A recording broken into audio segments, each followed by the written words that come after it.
नमस्कार, आज की बड़ी खबरों में आपका स्वागत है। मैं हूं आपके साथ अनु भारद्वाज। आज के बुलेटिन में बात करेंगे कैसे आतिशी के बयान पर मचा सियासी तूफान, बताएंगे आपको कैसे इंडियन एयरफोर्स को मिलेगी नई ताकत, दिखाएंगे आपको दिल्ली एनसीआर में भूकंप के हल्के झटके। बुलेटिन के आखिरी में देखेंगे स्पेन में बड़ा रेल हादसा। लेकिन दिन भर की तमाम खबरों से पहले एक नजर सुर्खियों पर। उत्तराखंड में बाघों के हमलों ने बढ़ाई चिंता, एक साल में हुई 7 मौतें, आसपास के इलाकों में दहशत। प्रतीक की तलाक वाली इंस्टाग्राम पोस्ट पर अपर्णा के भाई का दावा, अकाउंट हैक हुआ। स्पेन में बड़ा रेल हादसा, 2 हाई स्पीड ट्रेनों की हुई टक्कर, 20 की मौत, कई घायल। आतिशी के बयान पर सियासी तूफान, दिल्ली की राजनीति में एक बार फिर धर्म और बयानबाजी को लेकर विवाद गहरा गया है। दिल्ली बीजेपी के मीडिया प्रमुख एवं प्रवक्ता प्रवीण शंकर कपूर ने आम आदमी पार्टी की नेता आतिशी मार लेना पर गंभीर आरोप लगाते हुए कहा कि विधानसभा और सार्वजनिक मंचों से उनका अचानक गायब होना उनके 6 जनवरी के बयान की स्वीकारोक्ति है। बीजेपी का आरोप है कि आतिशी ने सिख गुरु साहिबान के प्रति कथित रूप से अभद्र शब्दों का प्रयोग किया था। अनंत सिंह का अस्पताल में सिगरेट पीते हुए वीडियो वायरल। बिहार के मोकामा विधायक अनंत सिंह का IGIMS अस्पताल में सिगरेट पीते हुए वीडियो वायरल हुआ है। दुलारचंद यादव हत्या मामले में जेल में बंद अनंत सिंह समर्थकों के बीच सिगरेट पीते दिख रहे हैं, जिससे बिहार की राजनीति में उबाल आ गया। आरजेडी ने इस पर जेडीयू और नीतीश सरकार पर हमला बोला है।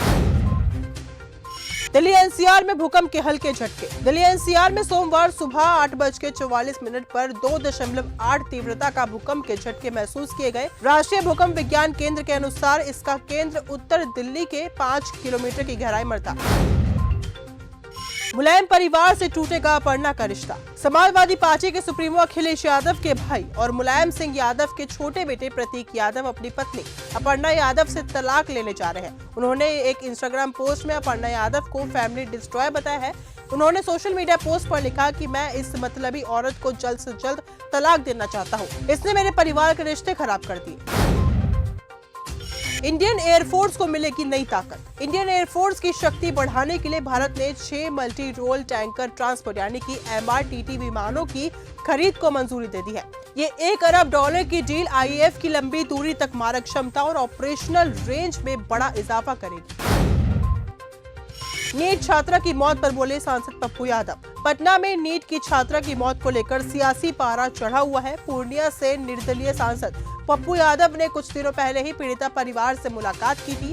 वे इस घटना को लेकर CBI जांच की मांग भी कर चुके हैं। इसी बीच एक बार फिर उन्होंने शंभू गर्ल्स हॉस्टल के मालिक, पुलिस और डॉक्टर साथी नेताओं पर हमला बोला है। उत्तराखंड बना स्टार्टअप लीडर स्टेट। उत्तराखंड को मजबूत स्टार्टअप इकोसिस्टम विकसित करने में लीडर के रूप में मान्यता प्रदान की गई है। ये मान्यता भारत सरकार के ministry of commerce and industry के तहत DPIIT की तरफ से दी गई है। मुख्यमंत्री धामी ने इस सम्मान के लिए आभार जताया है। करनी सेना के निशाने पर cricketer Rinku Singh. Indian cricketer Rinku Singh के एक सोशल मीडिया पोस्ट पर हंगामा मच गया है, जिसमें उन्होंने भगवान हनुमान, शंकर, विष्णु, गणेश जी की वीडियो शेयर की, जिसमें वो काला चश्मा पहनकर कार चलाते दिख रहे हैं। उनकी इस पोस्ट को लेकर सोशल मीडिया पर तीखी प्रतिक्रिया देखने को मिल रही है। वहीं करनी सेना उनके खिलाफ केस दर्ज कर कानूनी कार्रवाई की मांग कर रही है। देहरादून की हवा हुई खराब। उत्तराखंड में लंबे समय से बारिश न होने का असर अब साफ तौर पर दिखाई देने लगा है। इसका सीधा प्रभाव न केवल किसानों की फसलों पर पड़ रहा है, बल्कि प्रदेश की हवा भी बिगड़ती जा रही है। राजधानी देहरादून में AQI लगातार बढ़ता जा रहा है, जो चिंता का विषय बन चुका है। रविवार को देहरादून का AQI 172 दर्ज किया गया, जो कि मध्य से खराब श्रेणी में आता है।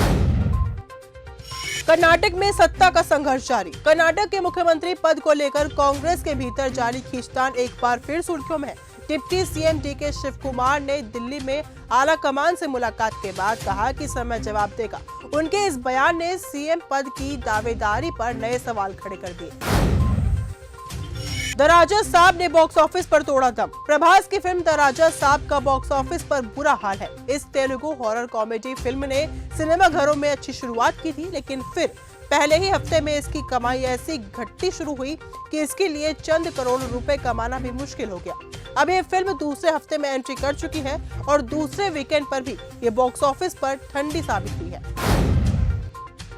प्रयागराज माघ मेले में बवाल। प्रयागराज माघ मेले में शंकराचार्य विमुक्तेश्वरानंद से जुड़े विवाद पर बड़ी खबर सामने आई है। पुलिस प्रशासन के खिलाफ शंकराचार्य का धरना लगातार जारी है। उनके धरने का आज दूसरा दिन है।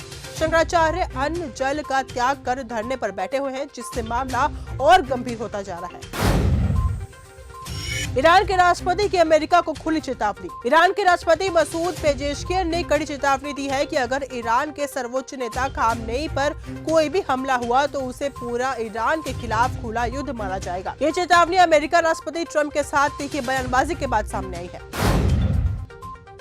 ट्रंप के गाजा पीस बोर्ड में भारत के 2 मेंबर होंगे। डोनाल्ड ट्रंप ने गाजा पीस बोर्ड में शामिल होने के लिए भारत के प्रधानमंत्री नरेंद्र मोदी को आमंत्रण भेजा है। भारत ने इस पर कोई आधिकारिक प्रतिक्रिया नहीं दी है, लेकिन अगर भारत इसमें शामिल होने का फैसला करता है तो इस बोर्ड में अमेरिका के बाद भारत के सबसे ज्यादा सदस्य होने के दावे हो रहे हैं। स्पेन में बड़ा रेल हादसा। दक्षिणी स्पेन में रविवार को एक तेज रफ्तार ट्रेन पटरी से उतर गई, विपरीत दिशा से आ रही पटरी पर जा गिरी और सामने से आ रही दूसरी ट्रेन से टकरा गई। इस हादसे में कम से कम 20 लोगों की मौत हो गई है और दर्जनों लोग घायल बताए गए हैं। ये हादसा कॉर्डोबा प्रांत के पास हुआ है।